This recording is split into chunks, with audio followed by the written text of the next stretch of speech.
Without a doubt, high-quality education means high-quality jobs.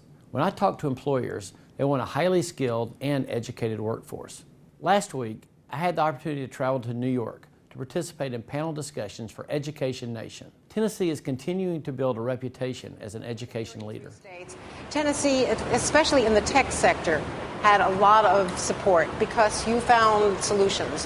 What did you do in Tennessee to try to do something about these completion rates? We've done two or three things. First of all, we've started, we're working on identifying prior work experience and work training experience that might count toward their degree. So that's one thing. Second, we're helping maybe with a more advanced advising form, like an internet seller would help you pick out books or music that would fit for you.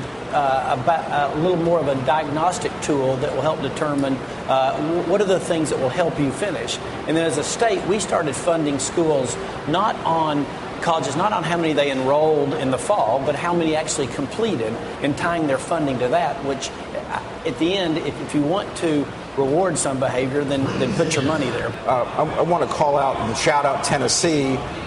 They have 25 what they call technical centers. Their graduation rates are 75%, 4 and 5 times higher than community colleges. The reason is they do block scheduling. You start at 8:30 in the morning, you go till 2:30, go 5 days a week. They take attendance, which is an underrated strategy. They place students well, and they're very successful, and that can be replicated across the country. Governor Haslam, you have just a unique situation in the state of Tennessee because, the state has had its own history, but has now developed its own history. Tell us about your current philosophy, how you view No Child Left Behind, and we should introduce Race to the Top.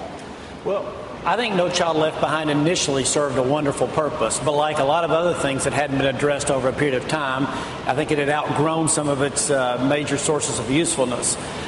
I agree with those that said I'd like for Congress to readdress it, to fix it, but it was obvious that Congress wasn't going to do that, so I think President Obama and Secretary Duncan said, right now we have an unlivable situation in the states that almost all of our schools are going to be deemed non-proficient. That's incredibly demotivating to teachers.